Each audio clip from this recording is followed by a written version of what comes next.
আলহামদুলিল্লাহ গণভবনের ভিতরে আছি আমরা। গণভবন দখল, সবাই শুকরিয়া করতেছে, শুকরিয়ার নামাজ পড়তেছে। সবাই দেখেন,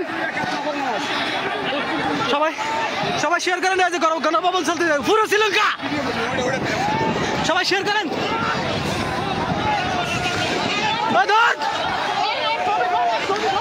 ছবি খোল, এটা ছবি খোল, খোল খোল, এই ছবিটা খোল, এই ছবি খোল,